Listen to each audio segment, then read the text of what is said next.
Good afternoon, everyone. It's Hanifa Menon from hearthealthbrainhealth.com, encouraging healthy grieving and mindful actions. So I got to tell you that that beginning of this video, I was very concerned about whether this video will start recording because I have tried to create this video several times this week. So I'm hoping today it's a go. So let's see. Happy Friday to everyone, and what a beautiful day it is here in Ontario today.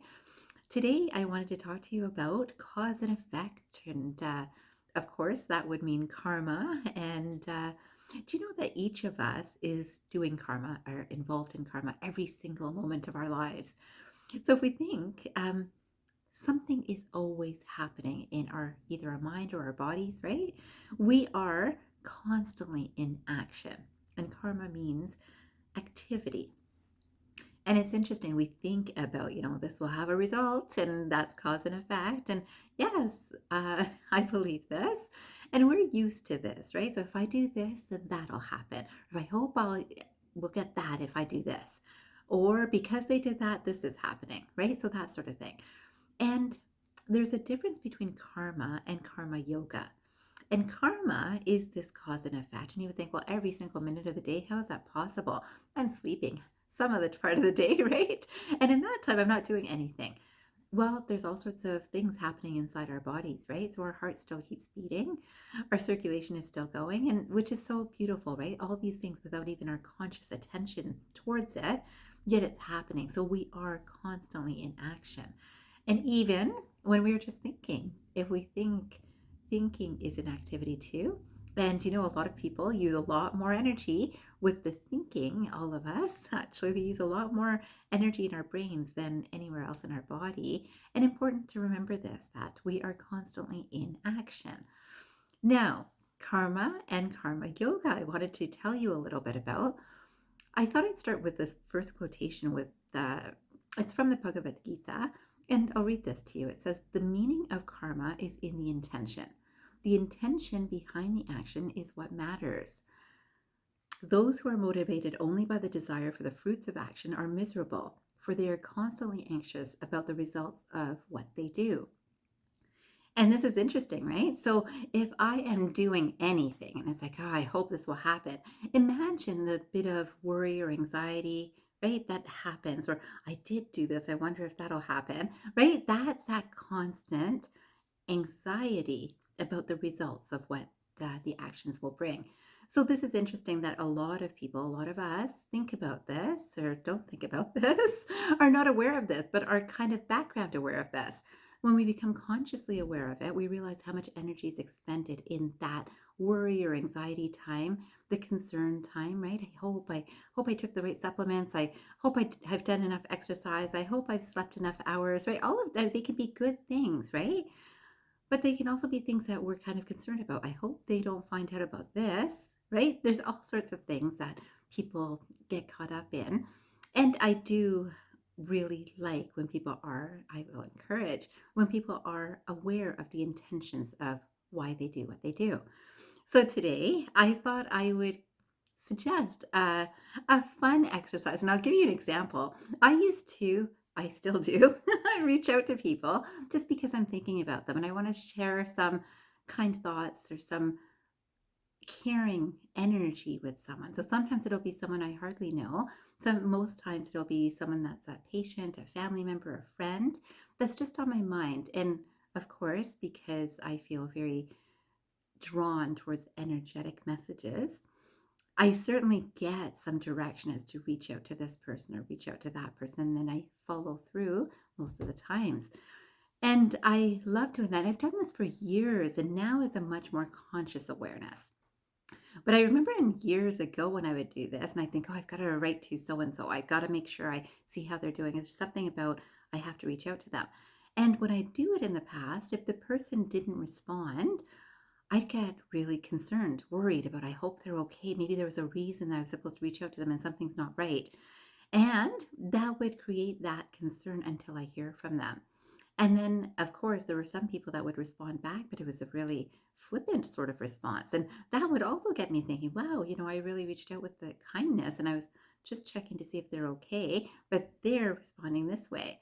And today, with this work that I do, It's so nice to be able to just reach out to say something that I really want to say to someone for a reason, an intention that I have. And I can tell you, I am coming from good intentions, but you'll have to trust me on that one. And I have to say that it doesn't matter what happens in terms of what comes back. I will not doubt and not deny that when someone responds really kindly, I love it. And yes, my heart is lifted that the communication has happened. And it's such a beautiful connection in those times. And sometimes when it's not a really great response, I'm okay. I'm very even about it. So, of course, it does make a difference. But now I'm consciously able to be even in the space of, regardless of what kind of response, I can be even in the space, which I am going to encourage for you. So, I will often give people an exercise or two. Okay, an exercise per visit when I see them to practice on their own for different things. And one of the things that I'm really enjoying is encouraging people to just smile for the sake of smiling. Now, we can do this for ourselves, which a lot of people don't, and I will strongly encourage that too. But today, I would love for you to take 5 minutes after this video to just smile at a stranger, specifically a stranger. So if you smile at a friend, great, that's great. But smiling at a stranger, you know that you don't know the person, you don't know what the response will be, and it's just to do something that's good, right? And I don't even want to say good because smiling is just right. It's just right. I mean, we used to do it so naturally as infants and children, and yet adults forget to smile, right? So for no reason at all, I'd love you to find a stranger, at least one today, and smile at them just for the sake of smiling. And see how you're responding. Like, does it lift you when they smile back? And what if they don't smile back? Does that bring you down? That, wow, they didn't even smile when I smiled at them, right? And just as an exercise in self-reflection, see how you are in doing something just because it's something good. And it doesn't have to be good. It's just right, right? It's just the normal human energy is able to smile. And oftentimes we will hold that back from people for our own reasons. And today I'd love for you to not hold back and love for you to share that smile with someone and see how you feel.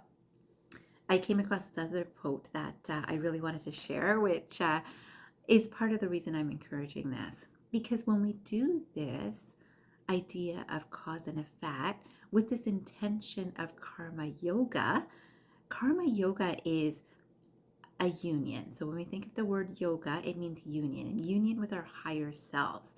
And sometimes people will think of their higher selves as with God or with something divine. Whichever way you look at it, it's uniting with something outside of us, right? So it's not egocentric, right? So we're not doing it to make ourselves feel good about ourselves, right?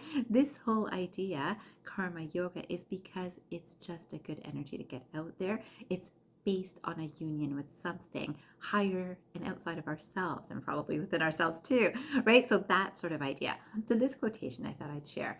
It says, if you can joyfully involve yourself in any activity, that is karma yoga. If you do it with great effort, only karma will come. No yoga will happen. So this makes sense, right? So if we do something with great effort, I gotta do this, I gotta smile at someone, do you know there's only a karma that comes from it, right? So either the person smiles back or doesn't smiles back, but it also has a karma on ourselves, right? That, yeah, well, that didn't feel so good. And it will be based on your own intention of how you've gone into that experience. Now, karma yoga with, you know what? I know I'm sharing good energy into the universe. I'm putting a right energy, right? So rather than even judging it as good, I'm putting an energy that's right into the universe, right? When we're thinking that way, that's a karma yoga. And I would love for you to have this experience with that intention behind it to see how it feels for you and what your thoughts might be about it after you do it too. And then I wanted to finish with one acronym about smiles, because why not, right? This is about smiling. This quotation, this acronym says, SMILE stands for see miracles in life every day. See miracles in life every day. And if that's what makes you smile today when you're doing that 5-minute exercise, or maybe anytime that you're smiling today, I'll be happy for you and I'll be smiling here.